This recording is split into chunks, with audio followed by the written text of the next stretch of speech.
So we're continuing today in our study on the 12 tribes of Israel, and we're in the tribe of Issachar.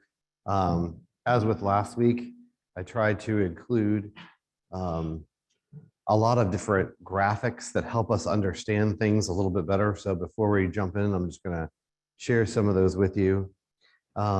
It's important to remember the birth order because Leah gave birth to 6 children. And exactly. And Zilpah had Issachar and Zebulun, who we're studying right now. So these are Zilpah's daughters. Rachel had Gad and Asher. And from Joseph, Rachel had Joseph and Benjamin. And then Bilhah had Dan and Naphtali. So the family gets bigger, but you can see here on the spreadsheet which son it is, what order the birth is in, because it's really interesting when you get, I'm a little louder than I wanted to be, sorry. When you get to the blessings of Jacob and of Moses in Deuteronomy 33, and the other one's in Genesis 49, it switches the birth order like crazy, and you're like, what's going on? So this is the correct order. I don't have a way for you to remember it, but the blessings keep changing, and you can see here the order of the blessings is very different than you would think it would be. So anyway, and then when you go to Moses's, it flip-flops again. So just to get you into understanding all of this, because we've been doing it for about 6 months or so. And then the family gets very complicated too, because you have, you have 3 wives altogether, including Keturah and Sarah, and what happens with Hagar. So there's lots of different nations that come out of this, and understanding how they connected together through time is also rather interesting. And the splitting off of Joseph becoming Ephraim and Manasseh at the very bottom. So these are useful charts. If you're interested in them, I'll be glad to email them to you. And this has, I want to say there's a lot of interpretations of Jacob's blessings that turn into the banners that are used. So everybody has their different visual interpretation of how this should be done, but it has something to do, or it should have something to do with Jacob's blessing in Genesis chapter 49. So these are all the blessings that go with each tribe and the banners, which I think is a very good way to represent it, because the banners that they travel under should mimic that pretty closely from Genesis chapter 49. This one is useful too, because this talks about the tribe and the stone that's probable. There's not perfect agreement on this either. The stones that are in the ephod, there's a lot of different interpretations. I'm giving you the best of what I have. So you may say, Joe, well, this one says this. And I'm like, you're Captain Obvious. It's going to have, there's so many interpretations on this. So this is the best I could come up with. If you want a homework assignment, look at it as well and see what you think. Okay, so the camp order we looked at last week is very important, because you have the north and the south side, the east and the west side, and it does correspond in some ways to where they were in the household of Israel. Specifically, Reuben is on the southwest, Dan is in the northeast, and Asher and Naphtali are in the north. Judah doesn't really work out because they're in the south. Issachar's in the north, Zebulun's in the north, Manasseh's on the other side, and Ephraim's on the other side. So it's interesting, but some of them correspond to the land they actually got. So that's my only point about that. And that the 4 different tribes of Levi surround the tabernacle and are specifically at different points along, like the most important ones is the Moses and the prophet and the priests are right across from Judah. And it's just interesting the layout. It does come in handy. So this is what I was talking about earlier. There's a huge flip-flop between the order of the blessings. And that is Jacob's in chapter 49 and Moses's in Deuteronomy 33. And you could build a whole exhortation or study just on this, because they're so different. And that's the land that you see over here next to it. As I said, there are many interpretations of the different tribal banners. These are stamps from Israel that, 80, what is it now? The shekels, whatever you want to call it, that they cost. So anyway, and there's even ones that they have the constellations lined up for what they consider the tribal star constellations, in addition to the banners that go with them. And it's also interesting that the Star of David actually fits with all 12 sons and the 6 sides and the inside as well: Leah, Rachel, Bilhah, and Zilpah. So this is really interesting. Yes.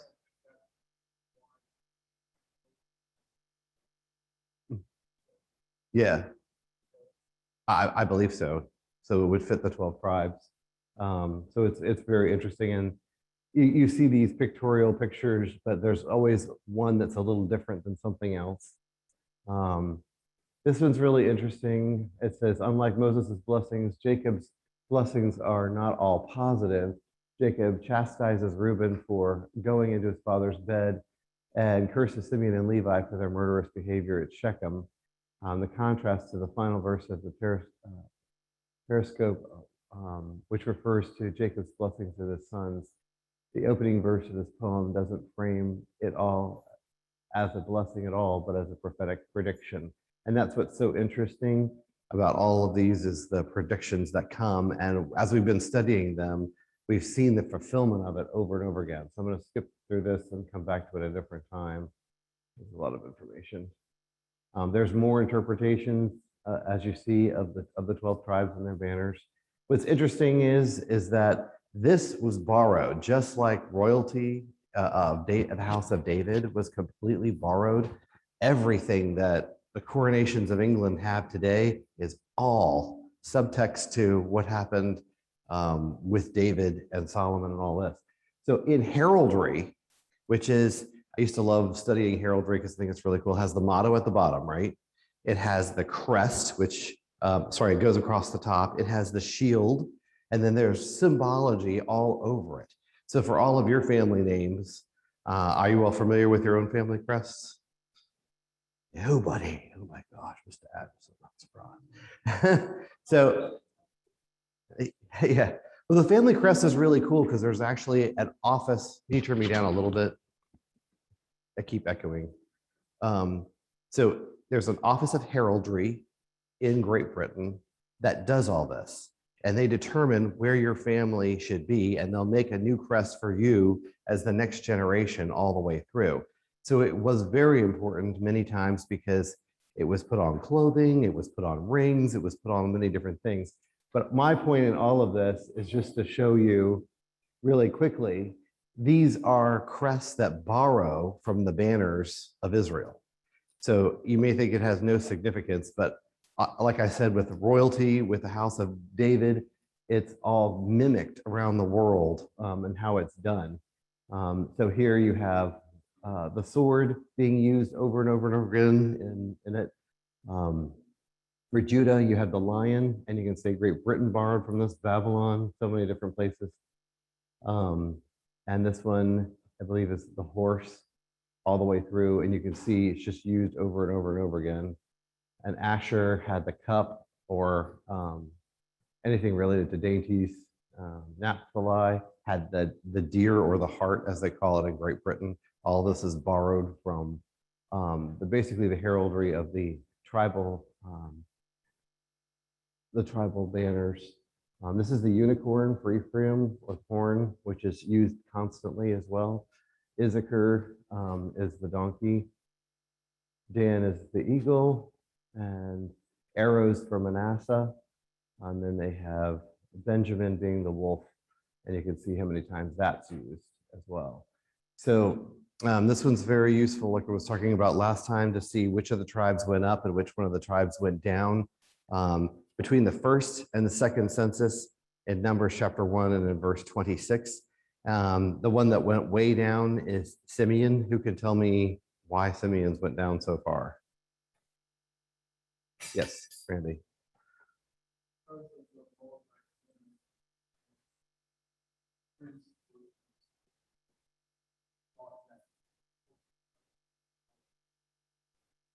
Exactly.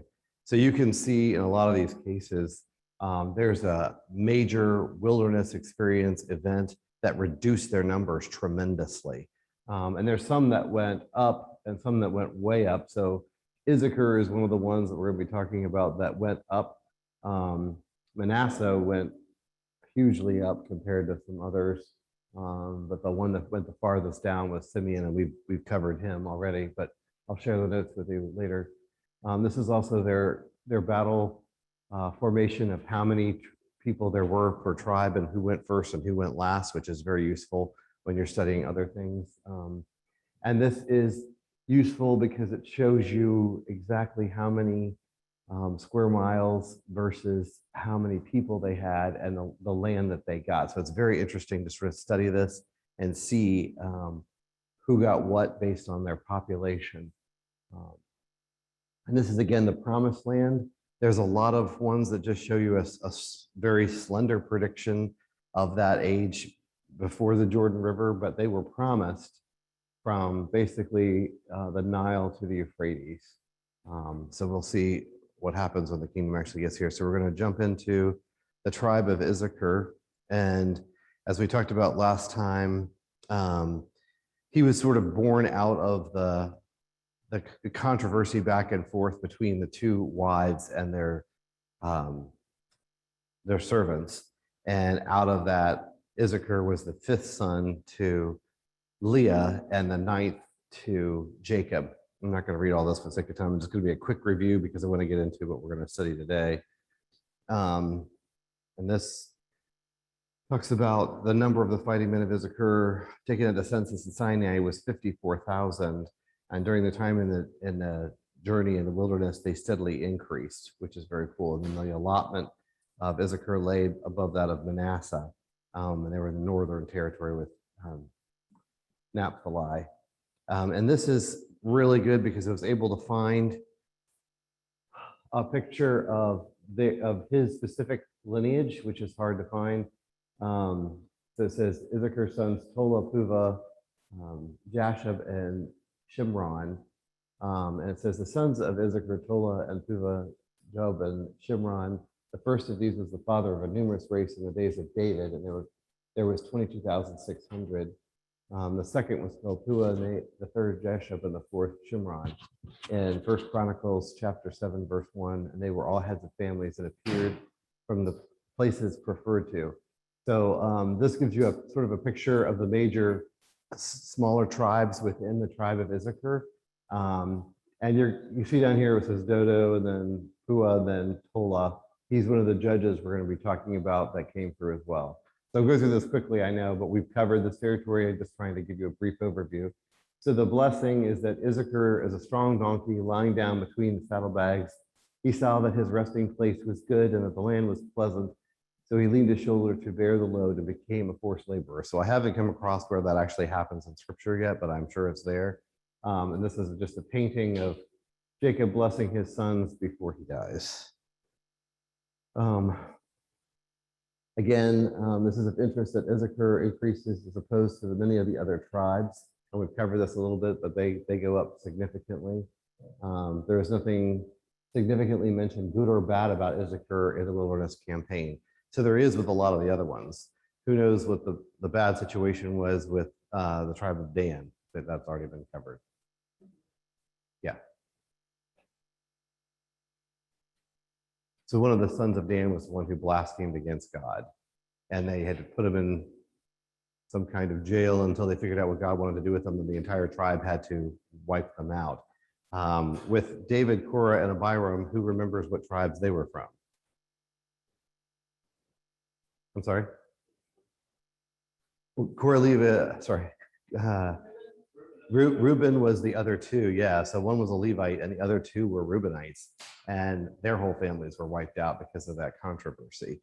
So it's just interesting because most of them had some touching point where they were either really good or really bad, like Simeon and the rest of them. Issachar doesn't really have any strong cases in the wilderness at all.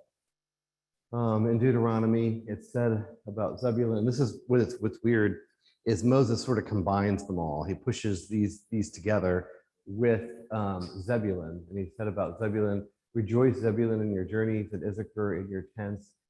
They summoned the peoples on the mountain. They were offered acceptable sacrifices, for they draw from the wealth of the seas and the hidden treasures of the sand.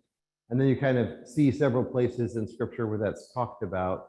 Some of it I think may refer to Issachar, but it says there's not really a blessing or curse for Issachar by Moses. Along with Simeon, they are left out, yet included with Zebulun, but does not call them out specifically. So it gives a general blessing for them, but there's nothing specifically drawn out. What's interesting too is with a lot of these different blessings, people are left out, and you wonder why. And Simeon's one of the ones that's left out. So this is rather long. So this is basically gathering some information. It says, they shall suck the abundance of the seas, the treasures of both sea and land would be theirs. And it goes on about that. Okay. We already talked about this one, but this is where the banners come in. And this is supposedly their stone, which is lapis lazuli. It was a sapphire, sorry, it could be a sapphire as well, but it was a dark blue color. It was upon the image of the sun and moon, which is described to people of Issachar as being wise and astronomical and chronological matters. So you can see the stone in the center there, I believe, like from the top. So the tribal lands are described, and we'll show a map of this, but they're in the north, and it includes a lot of significant cities. So here's sort of where they were. There's a couple important mountains that are there. I'm not sure if you can see them here, but I think some of you know what are the biggest mountains in the tribal land of Issachar.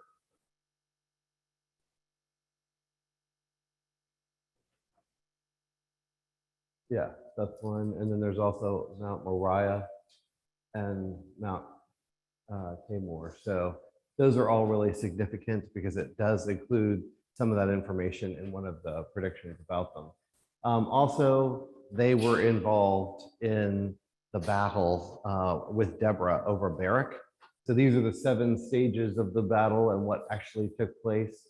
But in Judges it says, the princes of Issachar were with Deborah. Issachar was with Barak. They set out their heels in the valley. This was a great searching of heart among the clans of Reuben. This is in close proximity to the actual battle, yet Issachar was among those who was recognized by Deborah and stands in stark contrast with Reuben and others who did not pursue the battle. So there was a national participation of Issachar as opposed to like Reuben that just totally didn't participate in the battle at all. But Deborah in her song specifically brings out that Issachar was among them and helped them win this battle. And we've got 2 famous women from there. On the left hand is a Dutch painting of Jael. She's very white and blonde hair. And the one on the right, it's supposed to be Deborah. So lots of art interpretation. Yes, that's right. That is, because that was right on the Issachar's land. I have to remember that. We'll definitely get into this. So we're going to talk a little bit about Tola. He was the only prophet that is from the tribe of Issachar. But it's interesting because God picks a judge from almost every tribe in Israel during that time. So it says, after Abimelech, Tola, the son of Pua, son of Dodo, became judge and began to deliver Israel. He was from Issachar and lived in Shimar in the hill country of Ephraim. Tola judged Israel for 23 years. He died and was buried in Shimar. After him came Jair of Gileadite, who judged Israel 22 years and had 30 sons who rode on 30 donkeys. They had 30 towns in Gilead, which are called Jair's villages to this day. When Jair died, he was buried in Cameron. So Tola, as a judge, gets no mention of what he specifically accomplished other than he judged Israel for 23 years and lived and died in Shimar and Ephraim. It is usual that we did not live in his tribal territory of Issachar. So that's another interesting point. He was from Issachar, but he actually lived in Ephraim. And those are the major highlights of Tola's life. This gives us a really good chronology of the judges and where they sort of fit. And you can see Tola in yellow sort of in the middle. And you can see the times of their oppression in red below the line of the judges, which is kind of useful. According to the Bible, Tola was the judge of Israel. His career summarized the judges. He judges over 23 years after Abimelech died and lived in Shinar and Mount Ephraim, and that was also where he was buried. His name means crimson worm or scarlet stuff, the son of Pua, the grandson of Dodo from the tribe of Issachar. So that's interesting, but there's only like 1 or 2 verses about Tola in all of Scripture. This is what I found fascinating. I'm not going to read what's on the left, but these are the judges from north to south with their tribes. So you can kind of see which judge came from which territory all the way down. So you've got Shamgar from Naphtali, Jair, I believe, from Gad. No, I guess he's East Manasseh. And then Jephthah is from Gad. Doesn't look like there's anything from Reuben. Othniel is part of Judah. Isban is part of Judah. Samson's in the tribe of Dan. And Deborah is also part of Benjamin. Ehud is part of East Manasseh. And then Abdon is part of Ephraim. Tola is part of West Manasseh. And then Gideon is from Issachar as well. So there's lots of interesting, and then Elon was from Zebulun. So the Lord really did pick people from all over. Yes.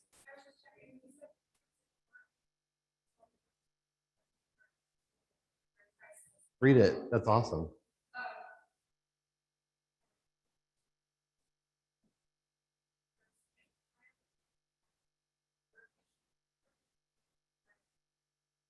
Wow. I'm gonna have to borrow that because that's good, because it does fit in beautifully with who he was. If anybody has any comments, please do stop me and we'll go forward. So it is notable that the tribe of Issachar is also one of the tribes recognized and supports the King David, and they bring food from far away when they celebrate. Couldn't find a good picture of his coronation, unfortunately, but in Chronicles, does somebody want to read this so I don't have to read everything? That'd be great. Go ahead, Leah. Yeah, all the way to the bottom.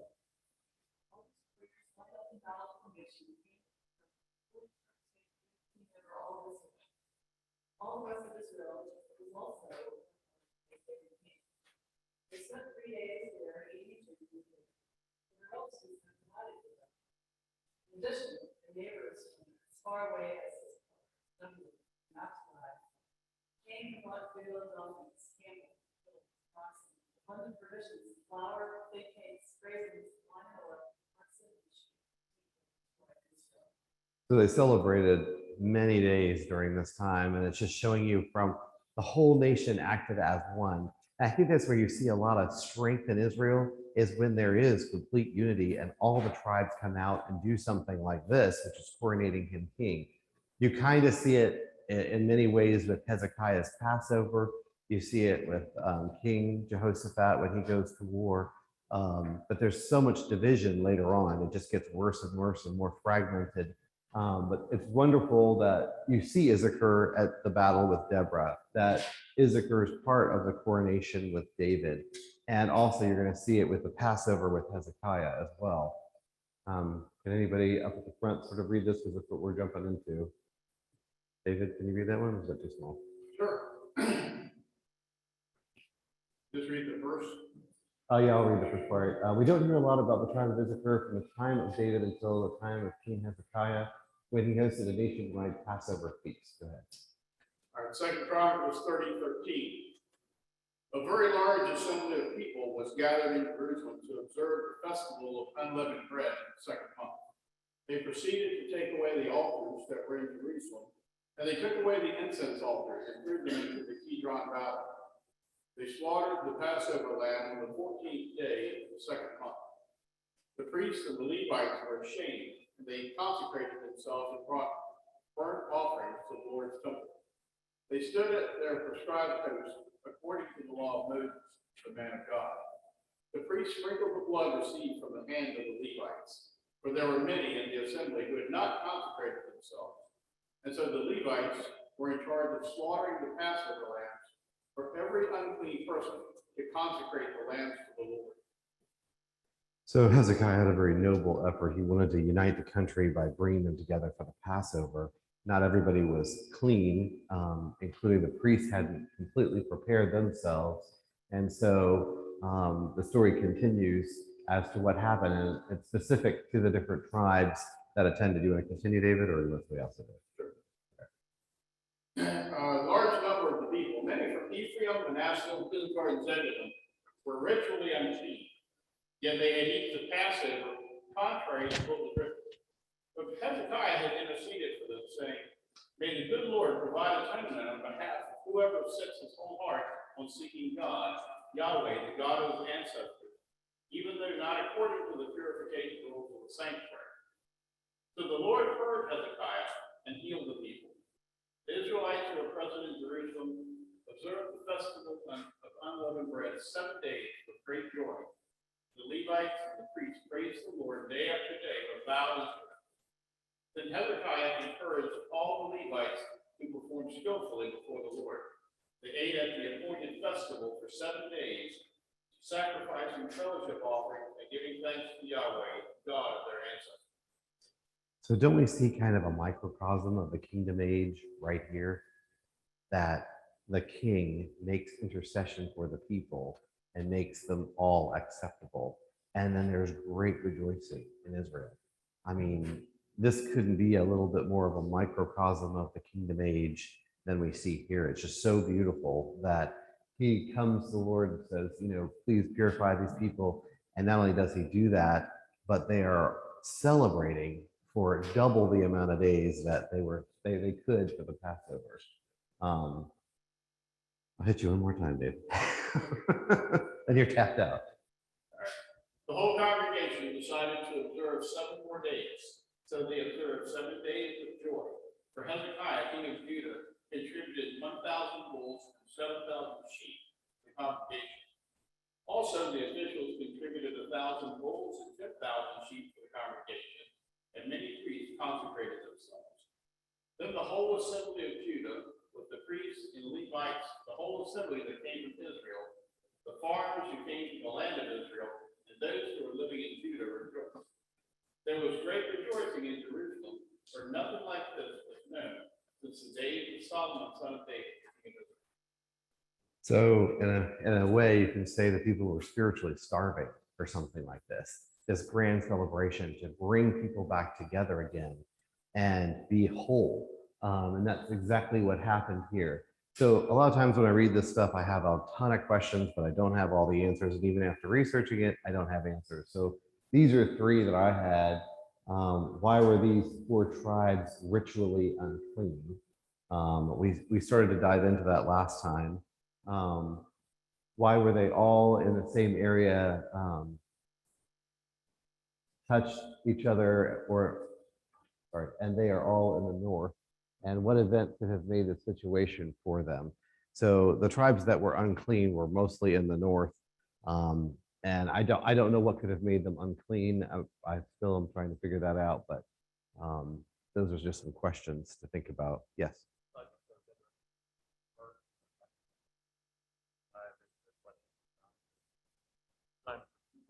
Yeah. You notice it wasn't just the one.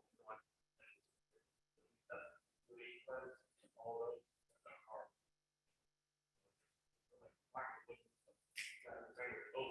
regardless of what you're okay, you're setting your face. Yes.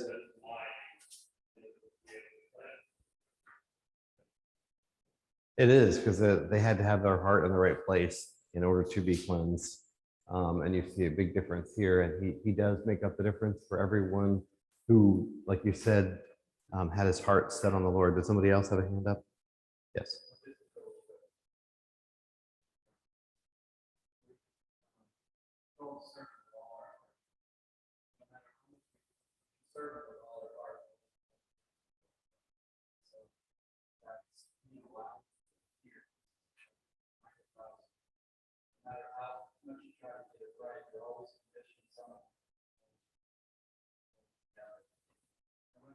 The Lord returns, not gonna have to hold. Not over.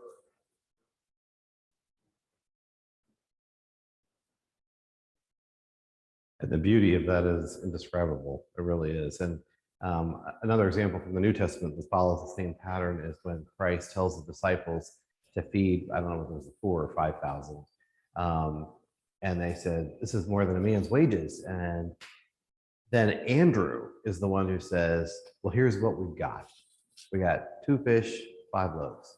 And he makes that enough for everybody. And that's the thing, is that even when Gideon is addressed by the angel, he says, you know, behold, mighty warrior. He didn't feel like a mighty warrior, but the Lord made up the difference. And that's what he does for all of us in our inadequacies. So of Solomon's officials, I'm not going to read all of this because it's a lot of names. It just mentions specifically Jehoshaphat, the son of Purah of Issachar, was in tribe of their territory. So he's the son of Purah in Issachar, the tribe of Issachar that had the whole tribe in command, and to make monthly provisions out for the king once a year, as they had the preceding officer and the following one. And then this commentary says Jehoshaphat over the whole tribal territory of the plain of Jezreel, with the exception of the cities of Panash and Medego and Bethshean, which were the southern portions of it and allotted to the Manassites according to 1 Kings 4:12. They were put in the care of Bana, who not merely in the north part of Issachar, with the exception of the plain of Jezreel. Zebulun may possibly have also formed part of this district, if not entirely, yet its southern portion, provided the northern portion was assigned to Himaz in Naphtali, since Zebulun had no prefect of its own. So it's not a huge territory. It has kind of a strange shape going into part of Manasseh. But I want to get into the next one, which is the biggest shocker, which is Baasha. There's lots of different lines for it, forgive me, because it's up there in different ways. He became the king of Israel because he assassinated King Nadab of Israel. So the things to remember about him: he's a son of Jeroboam. He was killed during the siege at Gibbethon. He was killed by Baasha, who's this guy on the right, and he only reigned for 2 years because he was so wicked. Who would like to read the text in the middle? Go ahead, Becky. Nadab, son of Jeroboam.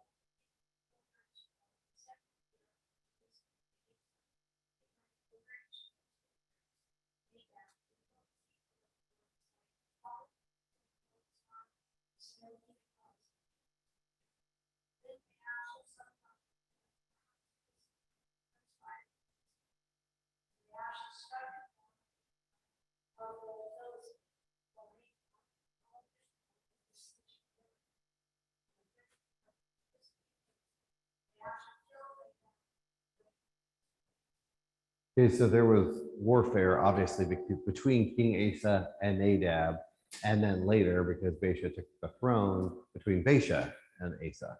So it goes on. This is a really turbulent and dark period in their history, where there's just a succession of kings that goes one right after the other. So Baasha was basically an assassin who made himself king. What tribe is he from? Issachar. So I was just totally shocked by this, because I was like, I understand Benjamin being part of this and Judah, but I had not known there was a king from Issachar, and it's Baasha. He himself could have had great potential, because his job was sort of to get rid of the entire household, all the children, grandchildren, what have you, of King Jeroboam, because of the golden calves he set up in Dan and Bethel. But he didn't step away from those sins when he was king. Yes, he was gleeful in destroying the house of Jeroboam, but he didn't do the second part. So this is a very significant piece, and it carries on for quite a while. Who'd like to read this one in the middle? Go ahead.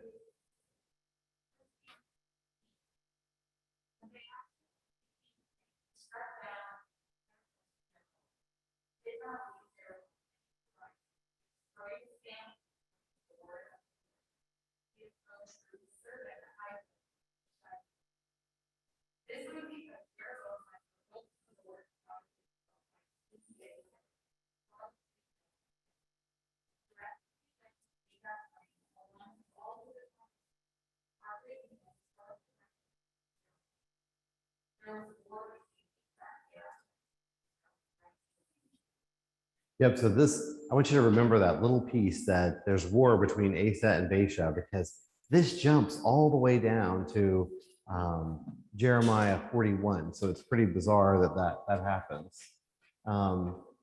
And this is supposedly a mock-up, obviously, of a coin, but it's in English, so I guess we don't get to see the Hebrew. At first glance, it seemed that Baasha did what was the long-term prophecy dictated by Ahijah, the Shilonite, yet he did not waver from the sins of Jeroboam, son of Nebat, only killed off his family line. As a fitting punishment, the Lord promised to King Baasha of Issachar that his household would follow the same pattern as that of Jeroboam, and the whole line would be annihilated. So there are three different kings specifically that are mentioned. It says, the Lord says, I am going to wipe out your entire existence. You will not have anybody left. Who are the three kings that he really gave this edict against? Jason? Yep. Good job. You're 3 for 3. That's exactly it. And so, did I read that? I did read that, didn't I? Who wants to read the first King 16? Right. Where the Lord King David, son of Hanani. Thus appointed to rule over my people. Follow the way of Jeroboam, for my people Israel sin, for wrath my name by this. For I am about to wipe out Baasha and his house, and I will make your house like Jeroboam, son of Nebat.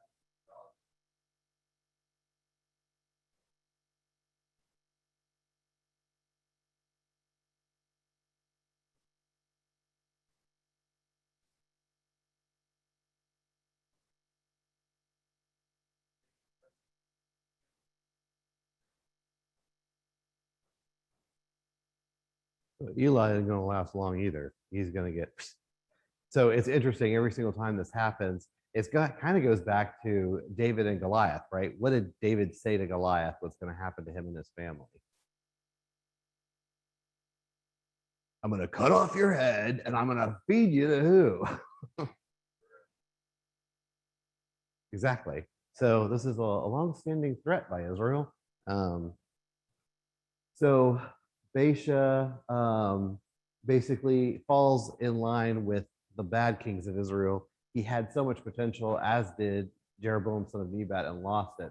However, the word of the Lord came through the prophet Jehu, son of Hanani, to Baasha. So this is a different Jehu. It's not the same Jehu we're familiar with. It's one of the prophets. Because of the evil he had done in his eyes of the Lord, arousing his anger by the things he did, becoming like the house of Jeroboam, and also because he destroyed it. One would think that if you were given the right to fulfill God's prophecy against a wicked and worthless king, that he would avoid the same pitfalls in his own reign, yet he learned nothing and fell into the same pit as Jeroboam. And we see this pattern happening exactly with Jehu. It's the same story. Yet Baasha, son of Eliah, was no wiser, got drunk at the home of Azra, and Zimri struck him down and killed off the whole house of Baasha. Jezebel makes a point of reference to Jehu, which he calls out to Zimri when he comes to the house. When Jehu comes to the house and calls him, Zimri, you murderer of your master. So it's really interesting. This is about the prophet Jehu, that it was during the time of Baasha, king of Israel. Jehu's father may have been the seer Hanani, who reported to have rebuked King Asa of Judah and been incarcerated by him. Jehu foretold the destruction of the house of Baasha and censured Jehoshaphat for joining King Ahab of Israel and attacked Ramoth Gilead. In accordance with this theory, the books of Samuel and the Kings were written successively by the prophets who witnessed the events. The chronicler attributes Jehu, the son of Hanani, the portion of the book of the Kings, which deals with the age of the king Jehoshaphat of Judah. So what this leads to is Elon being killed. Can somebody read this one real quick? I know we're almost out of time. If somebody could read this one, I feel like it.